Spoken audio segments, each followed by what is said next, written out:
Hi all welcome to football arena. കഴിഞ്ഞ Qatar world കപ്പിൽ ക്രൊയേഷ്യയോട് പരാജയപ്പെട്ടുകൊണ്ടായിരുന്നു ബ്രസീലിന് പുറത്താവേണ്ടി വന്നത്. പെനാൽറ്റി ഷൂട്ടൌട്ടിലാണ് ക്രൊയേഷ്യ ബ്രസീലിനെ പരാജയപ്പെടുത്തിയത്.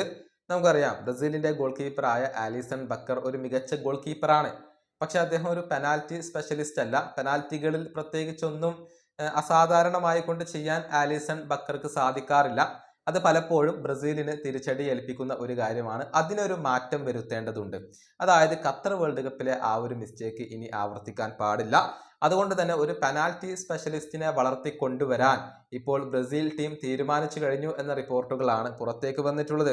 മറ്റാരുമല്ല, കൊറിന്ത്യൻസിന് വേണ്ടി കളിക്കുന്ന ബ്രസീലിയൻ ഗോൾ കീപ്പറാണ് ഹ്യൂഗോ സൗസ. അദ്ദേഹത്തെ ഉപയോഗപ്പെടുത്താൻ ബ്രസീലിന്റെ ദേശീയ ടീം ഇപ്പോൾ തീരുമാനിച്ചിട്ടുണ്ട്.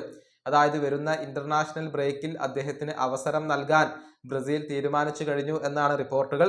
ഇതേക്കുറിച്ച് തന്റെ പുതിയ അഭിമുഖത്തിൽ ബ്രസീലിന്റെ പരിശീലകനായ കാർലോ ആഞ്ചലോട്ടി സംസാരിക്കുകയും ചെയ്തിട്ടുണ്ട്. ഹ്യൂഗോ സൗസയെ കുറിച്ച് അദ്ദേഹം പറഞ്ഞത് ഇപ്രകാരമാണ്: ഹ്യൂഗോയുടെ കാര്യത്തിൽ ഞാൻ വളരെയധികം ഇംപ്രസ്ഡ് ആണ്. നല്ല സ്ട്രോങ് ആയിട്ടുള്ള ഒരു പേഴ്സണാലിറ്റി അദ്ദേഹത്തിനുണ്ട്.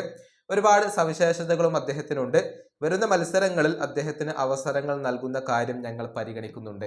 ഇതാണ് ബ്രസീലിന്റെ പരിശീലകനായ കാർലോ ആഞ്ചലോട്ടി പറഞ്ഞിട്ടുള്ളത്. അതായത് ഹ്യൂഗോക്ക് ഇനി അടുത്ത ഇന്റർനാഷണൽ ബ്രേക്കിൽ അവസരം ലഭിച്ചേക്കും എന്നാണ് റിപ്പോർട്ടുകൾ ചൂണ്ടിക്കാണിക്കുന്നത്. ബ്രസീലിന് ഇനി സൗഹൃദ മത്സരങ്ങളാണ് കളിക്കാനുള്ളത്.